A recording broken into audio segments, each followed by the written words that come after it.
the Leland Bell Centennial exhibition called Paint, Precision, and Placement. And that was curated by Stephen Harvey and hosted by the New York Studio School. So thank you to them for hosting this exhibition and putting it together and inviting us here today. Our guests today are Mark LaRiviere, and Mark is currently exhibiting sculpture in Portland, Maine at Alice Galvin Gallery, and is represented in Chatham, New York by, excuse me, I got my cheat sheet here, Thompson Giroux Gallery, sure. Yeah. and Pia Marrella, and she just had a beautiful show at Buscalini Gallery in Cold Springs. And Jesse McCloskey is just had an exhibition that ended last Saturday, unfortunately. But that was at the Art Center at Duck Creek in East Hampton. So before I turn it over to them, I want to give you sort of a quick run through the galleries to show you what's here and what hasn't maybe not been seen on Instagram yet. So if we could start here, and I'm not going to talk about everything. I just want the paintings to be seen.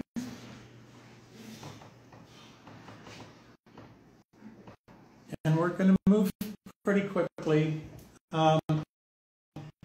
This, I do want to say, this is a portrait of Temma, his daughter, and I just want to say that I think that Leland was really unparalleled in his ability to paint portrait. And I think he far outshined any of his peers, and I know that maybe some people will be offended by that remark, but so be it.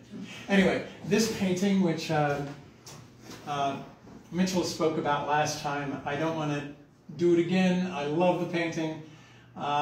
There are all these sort of teeter-totter angles going on in this painting that really, really kind of set me off. Again, I don't want to say too much about it because it's already been spoken about, but it's such a great painting. And just going to move through these and into the other gallery. Just keep moving a bit.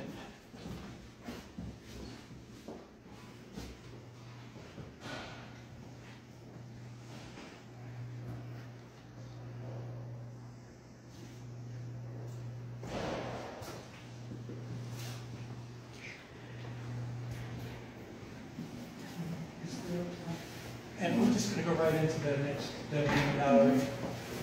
Oops.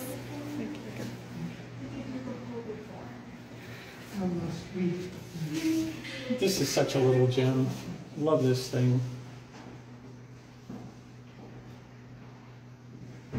And this painting, I will have to say, this painting was done by Leland when he was 16 years old. So, and you know, one of the few things that he hung of his own work in his house. And this painting here,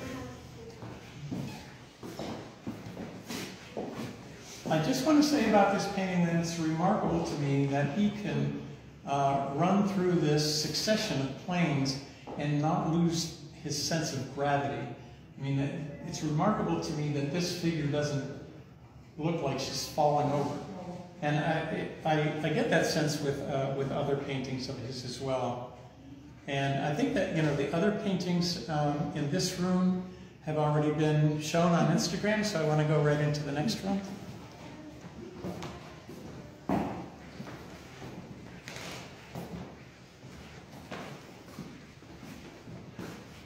To these two here, and this one.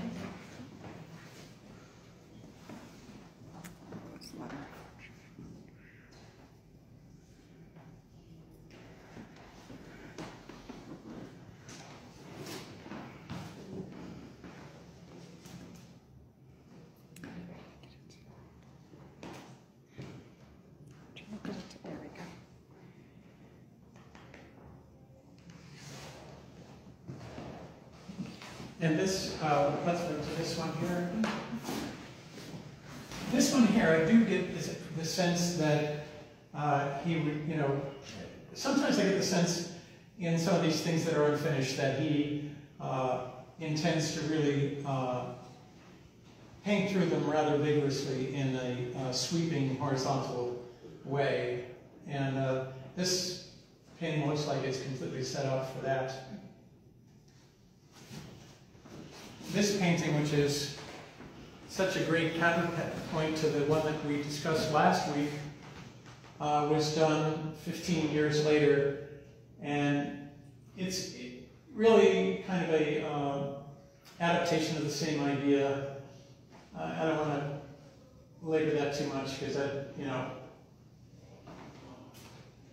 just let the painting be what it is rather than refer to its earlier cousin. This painting here always reminds me of Giotto, and Leland once told me that if he could take anything home from the Met, it would be the little Giotto painting.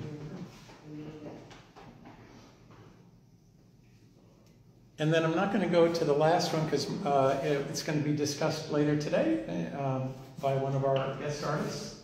And I'm going to now turn it over to Mark LaRiviere.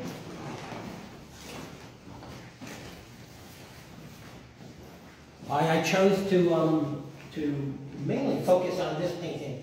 When I was thinking about doing this talk, I thought for an art student, when I was an art student, there seemed to be three Lelands. There was the Leland Bell that was the art teacher, and there was a Leland Bell who was the museum lecturer, and the Leland that was the painter. Back as an art student, the Leland that most interested me was the museum lecturer. I would follow him anywhere because he would stand in front of a painting and find a way to make the painting come alive like nobody I had ever heard do that before. In front of my own paintings, I was less enamored with Leland. And back then, I didn't understand him as a painter. These paintings looked to me to be jumbled, and I didn't understand them. And I was too young of a person. At this point, in the last 20, 25 years, I've really come to think of Leland as one of the great constructors of painting, in the vein of Mantegna, Poussin, Simon Vouet, up until and into the 20th century with Picasso and Matisse and Leger. He's a linear painter, and he finds a way to make. Oh, before I go in there, I should also talk about the other great influence I think of Leland is jazz music. And I think that part of why these things are so kind of like at first a little bit strange is because they lend themselves to bebop. And I know he was a Lester Young fan. I think more in terms of free jazz. I think when you first look at these things, everything kind of flies around. And I can't quite make spatial information. I can't take any spatial information from it. This arm looks like it's about to pop into that arm. This head looks like it's going to pop into that one. But then as I look, and the more I look, and the more I start to look at the rhythms of the thing, and I start to see, oh, look at this very interesting kind of elliptical thing that makes a space right up through it, that pulls this arm out and pushes that arm back. And I go, oh, there's some space in there that I haven't seen before. This figure, the heads almost look like, and Leland is making tension. He's constantly putting these tensions together. But as I follow this big form, and then I follow that big form, it starts to separate it. I almost want to move back because these paintings need space. I was in here earlier and I was looking at like this red to that orange to that orange, and it makes this kind of thing that gives the forms inside a place to be. So they're not flat. They appear at first to be flat, but then they start to broaden out. And what's really interesting is because he understands how to create space, he doesn't have to model the forms. He can keep them flat because the space is going to be created through a kind of motion. It's so kind of interesting. It's so kind of interesting that this arm and this arm almost looks flat until you start to see it in relationship to that vase. And knowing that that vase is round, it starts to make a space that pulls this one out, pushes that one back.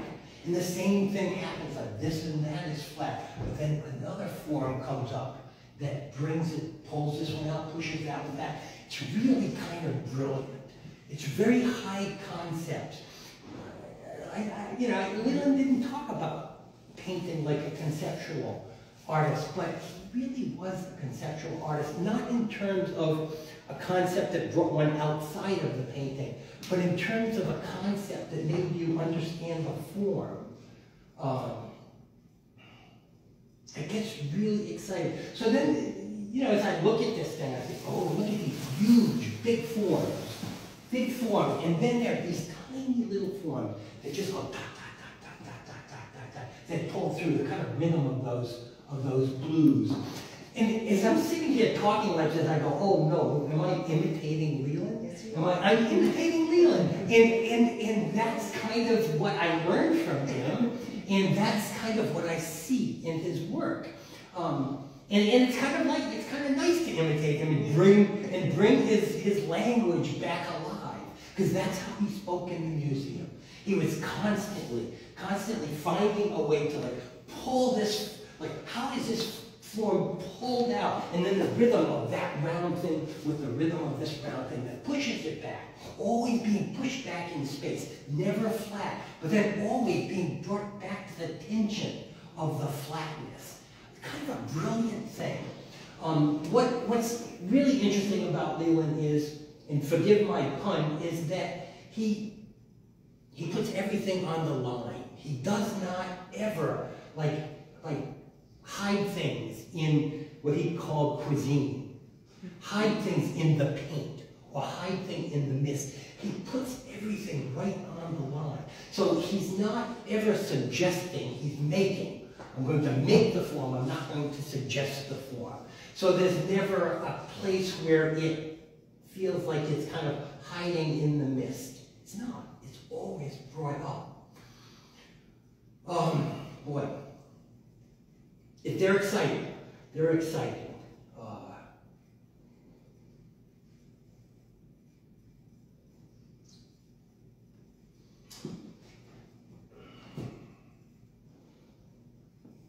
I like the big machines more than I like the ones painted from life, because I get to see that kind of structure that he builds, the way that he this vertical to that vertical that brings your eye way in, and other things that bring your eye way out, always brought to the tension, though. I don't know. I think that's it for me. I like that. I like that notion of it being a machine. I was what they call the large-scale paintings in the salon refer to them as machines. And I think it's very apt when you look at these large-scale things. Well, they're completely made up, and they don't ever they don't apologize for being made up, and they don't apologize for being synthetic. They're not. He's not ever. When you look at other things, you look at the self-portraits, and you start to see he models the form. Once he's painting from life, he starts to model the form. But in these things, he's not. It's all very, very synthetic. It harkens back to the painters who were building things out of a concept. Building things out of, this is how I'm going to create forms in space. It's interesting because he started out as an abstract painter, and he brings it into the figuration, and I think it always seems to me, when I was a young person, I used to be bothered by jazz music that would bring in like, these are a few of my favorite things, like bring that theme in. But I think on some levels, Leland needs the form, he needs the figure to kind of ground and let us as viewers understand that there's a reason for the rhythm. Because if you take parts of this thing, kind of like an arm, if you take parts of it and you take out the heads, it's just a bunch of forms flying around. But once you put the heads in, then all of a sudden it's like, oh yes, right, that can equate to a figure. That can equate to an object. People, I've been listening to people talk about his aversion or dislike of Picasso. I don't know if there's another piece of still life painted that isn't more Picasso-ish in terms of the form and the color. It's quite wonderful. It's quite wonderful. And it sits there on the table, I think, and it brings the space up. So it separates all of the forms. Exciting things. I couldn't understand when I was his student, I didn't understand these things. They were too, I just didn't know enough. I didn't know enough. I didn't know how to look at art the way that I would have needed to look at art. Thank you. Thank you. Well, that was a tough act to follow. You really brought us back to 1978. And in fact, I'm not going to be talking about the paintings as I wouldn't be as eloquent as you. But I wanted to talk about how I was one of the first students at Parsons School of Design in 1978. And I had very, very little experience with painting. The only undergraduate experience I had was at this very intense junior abroad program I had in London called the City and Guilds of London Art School.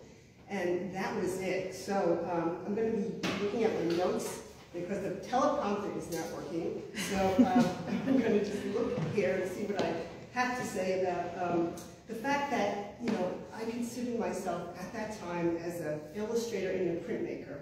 And then until I dropped my very expensive watch at an acid bath at the Graphic Center in the late 70s.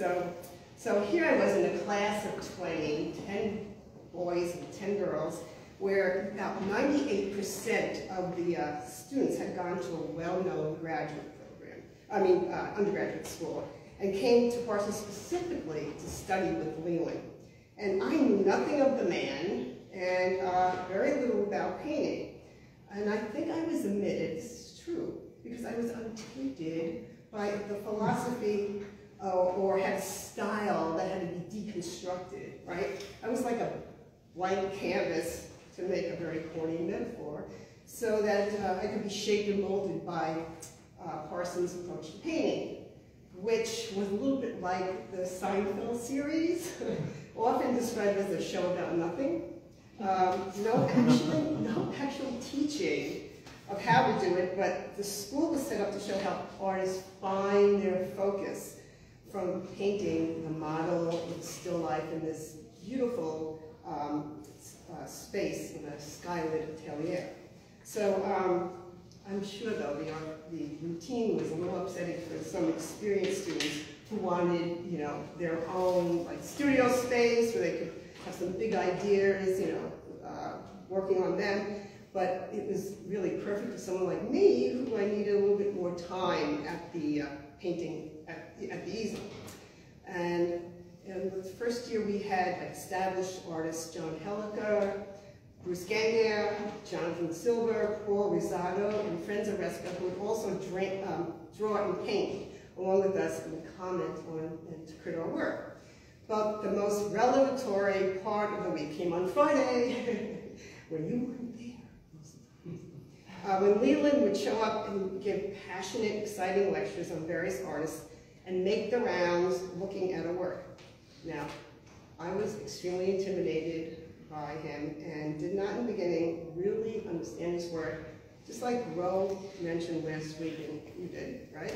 I'm not sure if I even liked them. I didn't understand them, right? But eventually I understood the power of his work and the importance of using rhythm in plainer color passages to create a strong visual.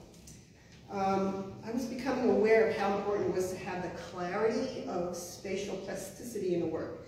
During one lecture, I'll never forget this, the sales were knocked out of me when Leland eviscerated one of my favorite painters at the time, which was Edward Hopper. He pointed out rather vehemently one of Hopper's paintings, how that damn telephone pole, it's stuck to the sky, attached to that bloody cloud, you know. So, you know, Hopper used the illusion of perspective rather than using color relationships to create a clarity of depth.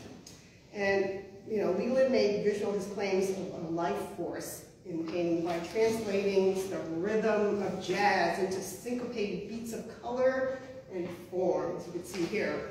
The analogy really spoke to me, and it was made visceral. You know, when Leland would be at a museum, which you showed beautifully, and it was showing the dynamics of these passages, you know, in famous works, with wild hand gestures, you know, and he would be saying, beep, beep, beep, boop, bop, you know, he'd be talking jazz, I got it, you know. And he would inevitably flip out the museum guards, right? And, you know, he'd apologize, I'm so sorry. But then he would still stay really close to the painting, you know, they were like, get away, you're freaking. So I took that phrase, that famous jazz lyric, you know, it don't mean a thing if it ain't got that swing.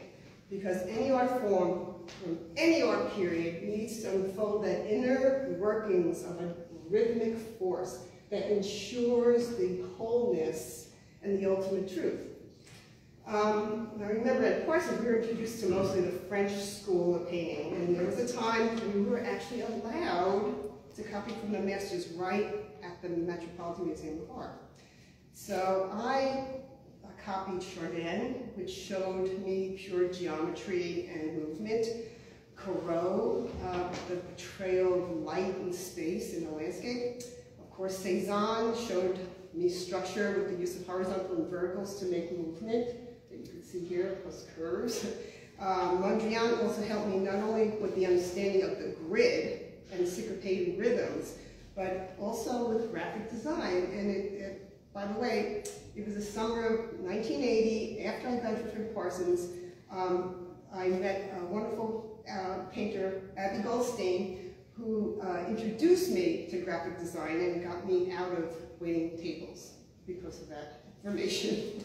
So during the second year of Parsons, a group of us were transported to an amazing slice of protected land near the Delaware Water Gap and painted landscapes 7 days a week from early September to the first week of December. We would occasionally have established artists show up and to create and to even join us on our outings. But Leland didn't travel to the boondocks. But instead, I learned from Gretna Campbell to keep a warm baked potato in your pocket for, you know, for a hand warmer, so your hands can get cold. Very important information. And I developed very strong relationships with my fellow artists from those Parsons years. And one who is still a good friend, Fred McCarthy, told me a story about Leland. When Fred met him for the first time, he introduced him at some opening, and Fred told him that he had just been to a show of his earlier. And Bell said, "Oh, I feel sorry for you." Fred thought that was a funny thing for an artist to say about their work, but it revealed his idea of the artist striving to attain something that's always a struggle to achieve, and how you're hardly ever completely satisfied, and so must keep working on it. And that's what I retain from his legacy, Bell's devotion to the process of creating art, along with all the permutations and struggles that go along with it. Thank you. Wonderful. That's great. Thank you. So, Jesse, hey, yeah. Thank you all for being here. I think one of the things about Leland that grabbed me the first was like when I went to Swain School of Design, it was all about painting and like how to build a good painting. You know, whereas when I went to New York, it it was more combative. It was more so like, you should paint like me, or paint like, you know, there was always much more territorial in New York. And I think one of the main things I got from Leland is that he had real enthusiasm, like genuine enthusiasm for painting. Like he'd walk into a museum and he loved it. I could love it as much as he did. I loved it anyway, but like he brought that out. Like it was okay to love a painting that much. And to feel as desperate about a painting as it is. Because when you think about it, what is he painting here, right? He's painting his family, right? And yet he still uses a few tropes of painting, like the still life and the birds and stuff, but he's still painting his family, right? So I think that was, for me, one of the things about Leland that brought me through all this time, you know, painting, all these years, is that you're never going to get it quite right. You're always going to be trying to searching that hand here, here, here, here, up there, down there. And I've always loved that about Leland.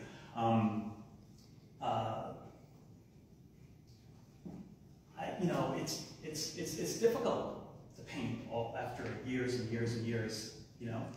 And you sell some things, maybe you don't, you know. And yet you know,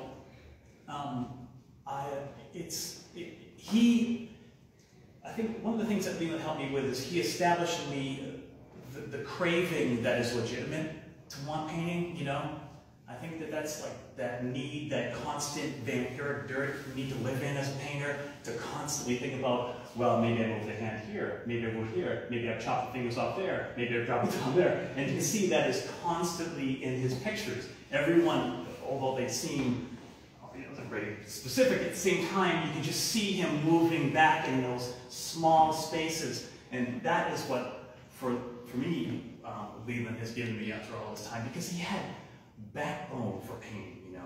There was never anything vague about it, you know. It was love. And although I didn't always agree with him, sometimes he, like the thing he said about Hopper, or other than like, whatever, it's a painting, what are you gonna, you know, what the fuck? You know, it's like, you wouldn't care, right? It's like some guy from 14,000 years ago made a painting, it's just as good as today's. You know, it's, I don't think you can judge it by all the others, you have to judge it by itself, you know. So there were times I didn't always agree with him, but like, he had the love and a need, you know, that helped me coalesce mine inside me, you know. And that's all I've ever needed, you know, to keep going. You know, he reminded me of Rubens, and Rubens would talk about painting like it was his lover.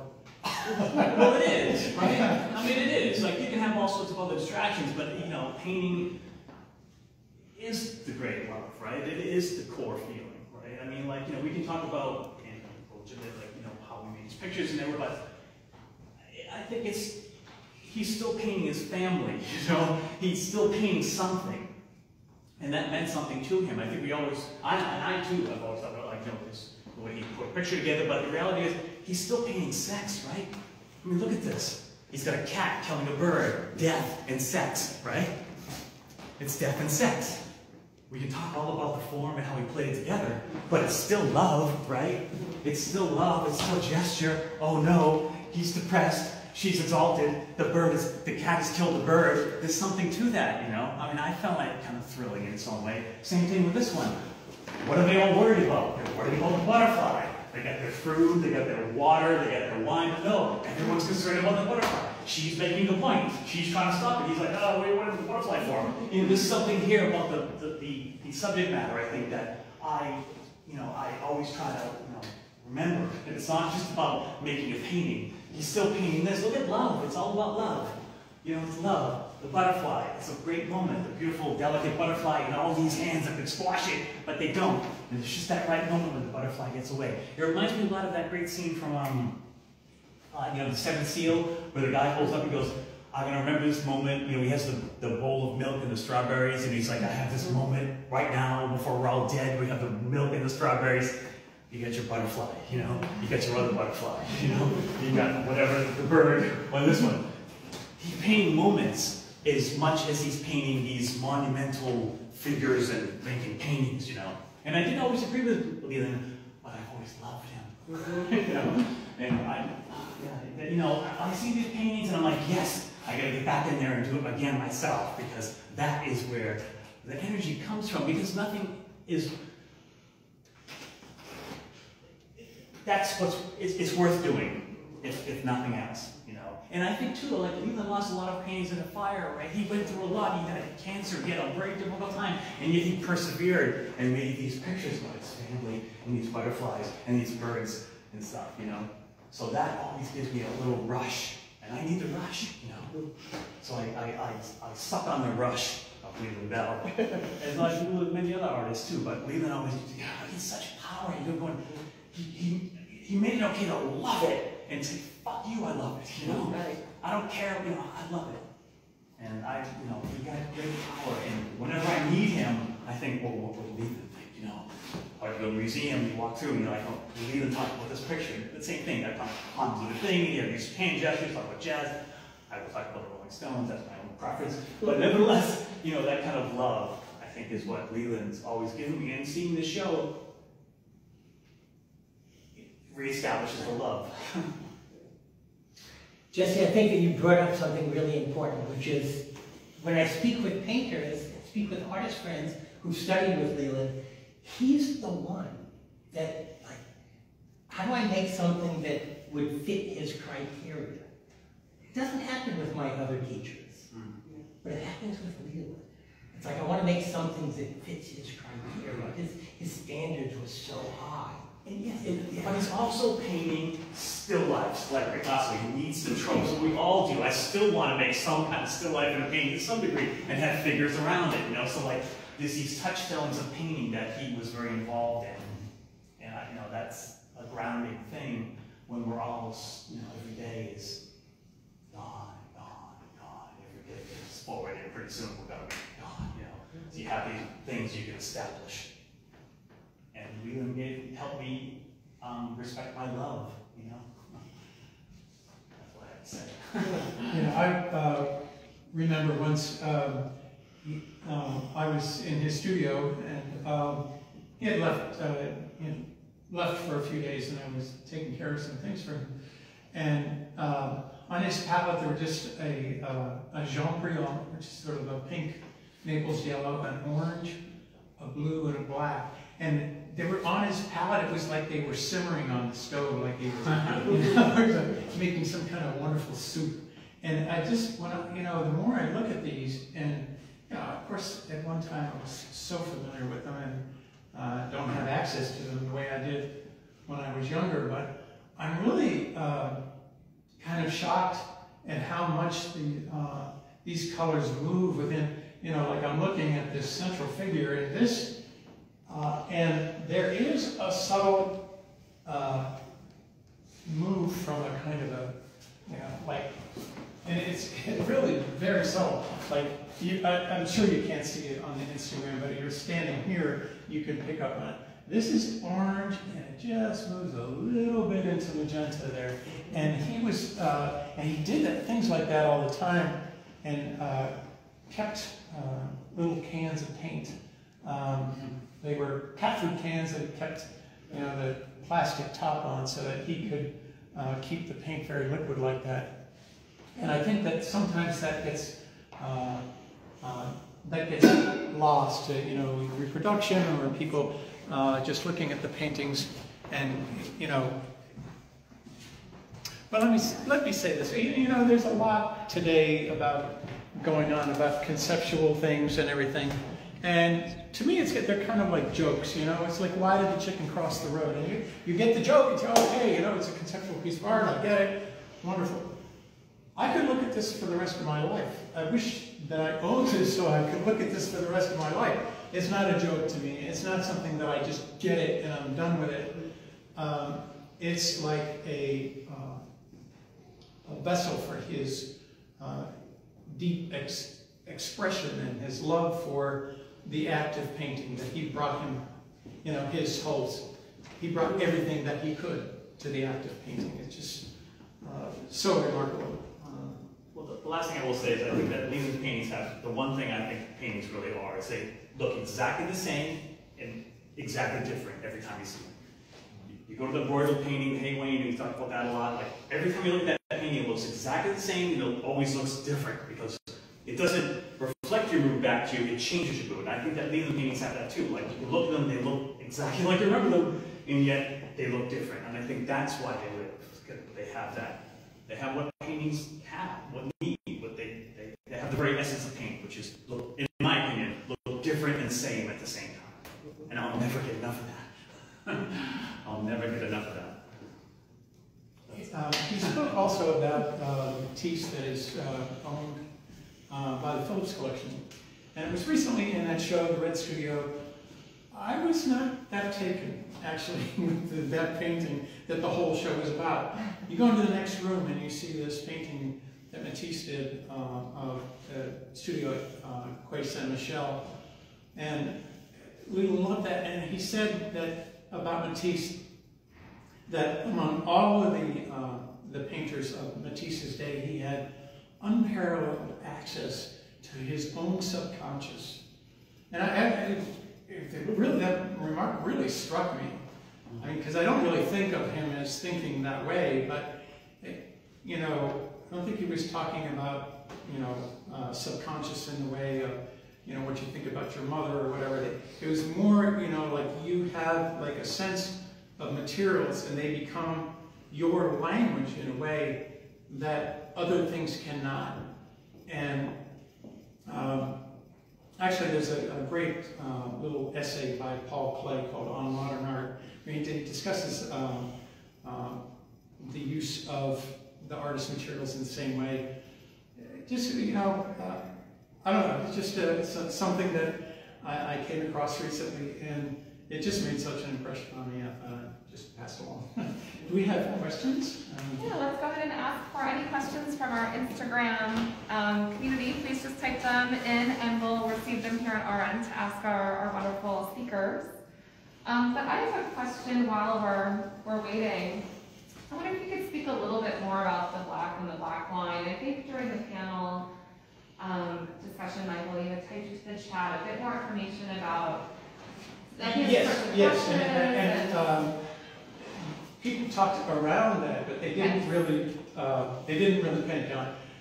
Once when I was in his studio, I saw a cup of brushes, round brushes, that were worn down to the nub. There was like a 1/4 of an inch left to the brush.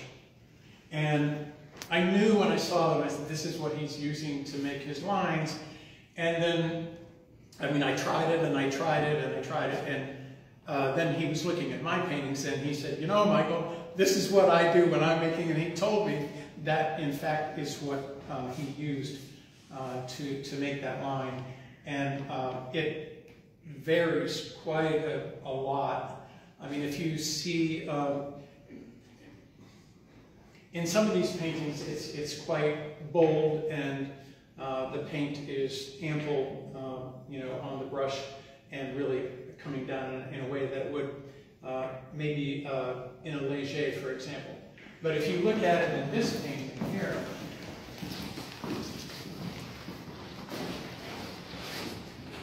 I still don't know, and I still wish I did know how he got that just to be so consistent, and it's like it's not paint at all.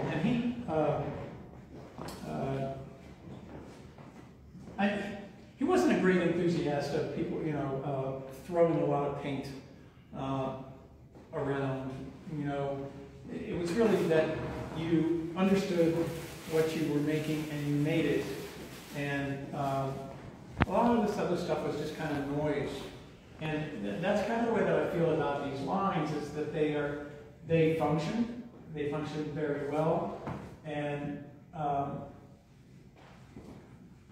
like Mark said, he did not apologize for his synthesis. I really like that. I think that you really call attention to something very important about the way that he constructed paintings. And there are places where you can see sort of like the fingerprint of the brush. Like at the end of the line, sometimes the brush will leave a fingerprint and you can tell that it's a round brush. And his collection of brushes, they were like of these worn down brushes were from like a 6 to like a 12. We had a whole array of them. Great, thank you, Michael. Does anyone have any questions here in the room? Yes, please. When we were looking at this painting, I found myself mesmerized by the negative spaces on the left, which are essentially skin tones, or it could be construed as skin tones perhaps. And they almost gave it a kind of feel that maybe we're in a crowded bar and there are other people around and they're kind of moving the way you see people in a crowd, but you're not really focused on them. And then I noticed that all of these other private scenes seem not to have that. So I was wondering if this perhaps could be his abstraction of other people in the room. Well, I'm not sure about that. I think that of all the paintings here, this painting definitely has attracted more attention, and in ways that are both positive and negative. It shouldn't work, except that Yeah, it does. It's so. When I first came in, I thought, okay, I'm going to talk about that one. And then I looked at it for a while, and then I said, well, I'll talk about this one. But then I ended up thinking about this one because the space is so compressed. It almost shouldn't work, except that once it kind of cracks open, like a pop-up card, like a birthday card that pops up. Once it cracks open and you start to see the separation between this figure and that figure and that figure, it gets really, really exciting because there's that tension. In terms of that shape, I have no idea what you're seeing in it, but if Leland were still painting it, and if he were still on the planet, he'd probably still be painting it. Right. It could change. Sure, yeah. It might go somewhere else. So I don't know. I just know that it makes fabulous rhythms as it moves through. That's the one thing I do know about it. And there is a sense of the feeling of the room behind that figure more so than the others, and maybe that's what you're responding to. I said to myself, I'm not going to talk about the family dynamic, and I was glad that Jesse did bring it in, because it can't not be important. I mean, his paintings are his family and his self-portraits, so it can't not be important. But I never heard him speak about that. No, in fact, I didn't like to talk about it. And I've heard stories, when people would bring it up, like somebody said that the dead bird was like the end of innocence and everything, and he actually got very angry. Oh yeah, he didn't like that. But it's impossible, it's impossible not to say it's his family. It's a self-portrait. So I think you're right. That is. Leland's gone. What do we have left? We have the proof of the painting. So it's there. And sometimes a bird is just a bird. Right? I love how that plane, it shouldn't work.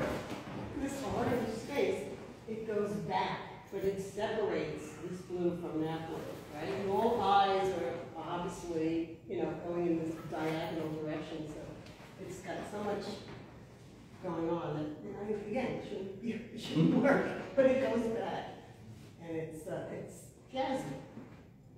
It's good. Question at this time. Please, yeah. I was wondering if anyone could, two questions. Does anyone know about the literature that he was interested in? Did he ever speak to that? And also, where do you think the hostility toward narrative came from? Well, I think, he was born of the age of Mondrian and pure plasticist, and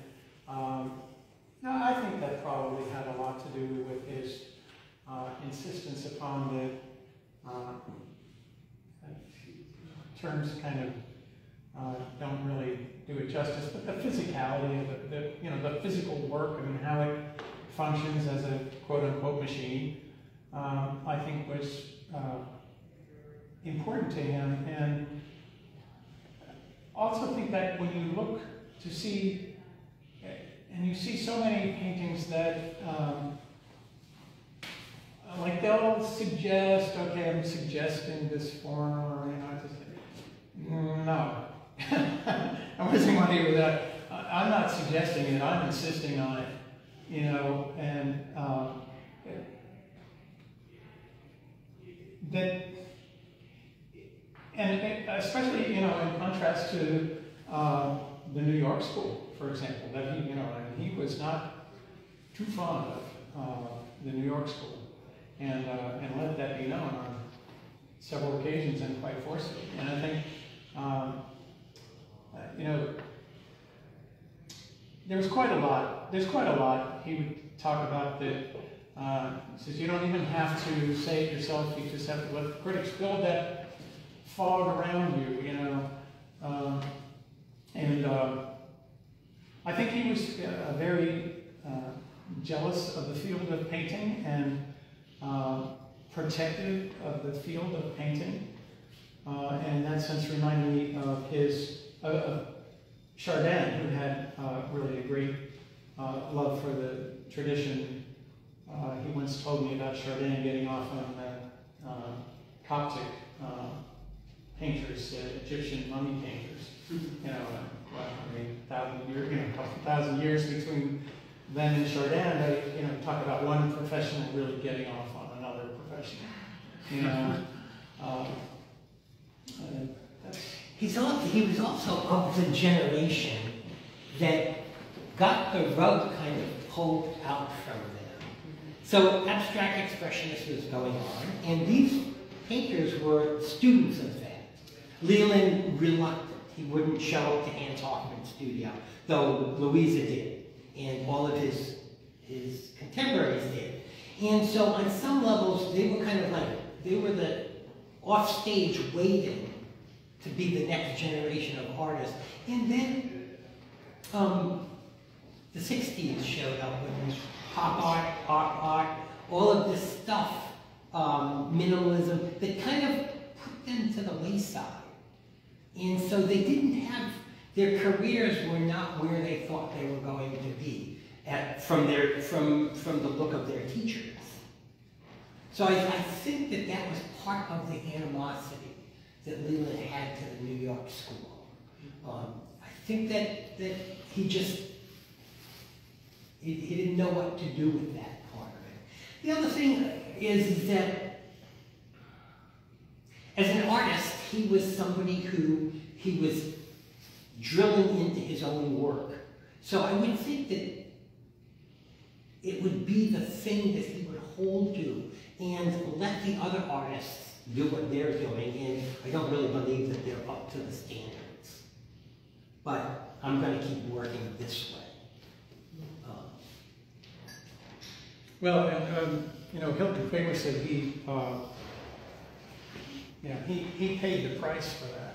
And Hilton Kramer points out that neither Harold Rosenberg nor Clement Greenberg ever paid him the slightest bit of attention. And I know that he pretty much had a similar view of them.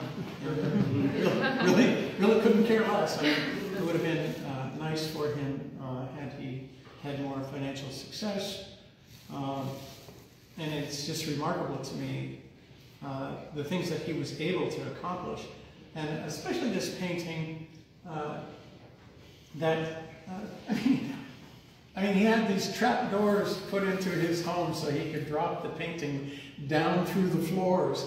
Here's a guy who's at the end of his life, he's dying of cancer, and I'm sure he was suffering, and he was not going to stop. I mean, this is one of the last paintings that he did, and it's just that passion, I think, like, good Lord, here's this 9-foot painting that this guy was doing, as he was dying.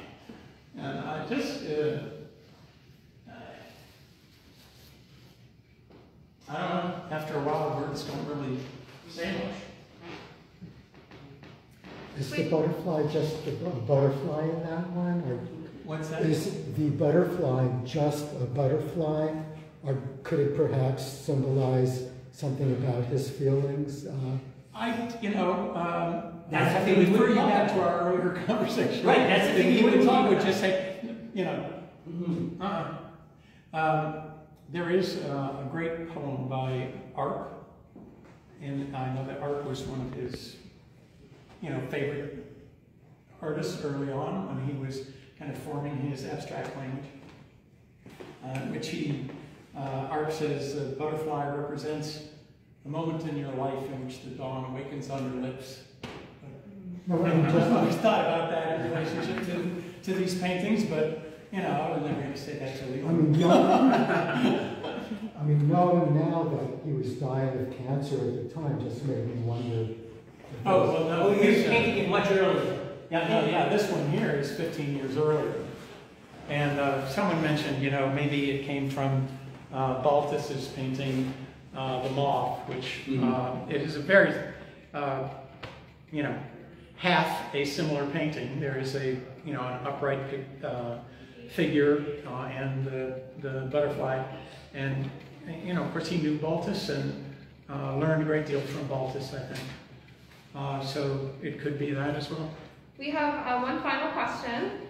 It comes from our audience online, and they're asking about Bell's still lifes, which we don't really represent in the show, and I wonder if you could speak to his still life drawings, paintings, and kind of elucidate that aspect of his career for us. We try to get still lifes into the show, especially there's one with his drums in the background, which we really wanted, and we had a hard time looking. Is that the one with the skull? No, that's a different painting. That's a great still life as well. Again, I'll mention there's a Facebook page called Leland Bell. You can see that painting there among many other paintings. And some nice documents. Leland brought Durand's notes to this country, had them translated. You can see those there. There were still lifes and landscapes. We were not really able to get into the show just because of logistical reasons. But they're certainly there, and really kind of a lot of them. And they're great paintings too. I think this guy, you asked what he read. I've got to run. I'll see you guys later. Thank you so Bye, much, Jesse. everybody. Bye, guys. I'll see you later. I have no idea what he read, but he didn't talk about it, but he talked about what he listened to. Absolutely. Yeah, he was a big fan of jazz, and he would berate our rock and roll love as young students. And Yeah, and he would constantly drumming, Yeah. Like he was not painting, and he was at the studio with us. He would be drumming on a book if it was in his hand, or drumming on a person's leg if he was sitting next to him on a bus. And I also like that comment that several people made, including Stephanie Franks, about that painting that we keep referring to being, in a sense, as much about sound as it is about color. And it's really actually kind of a great metaphor for that, because the colors have such a poignancy, and they're just so wacky, and they really zing against each other. So, yeah. Like I say, wish it were mine. Wonderful. Well, thank you so much, Michael. You put a tremendous amount of work and love into organizing these 3 Wednesdays in October. So thank you for all of your work and effort. People are just really loved these talks. Thank you very much. Thank you to Jesse, to Mark, to Maria for your fabulous conversation today. Also, I love that your sweater matched, sort of. It's colored shades. Thank you for matching them. And I'm excited to say that with the popularity of the exhibition, we're extending the show by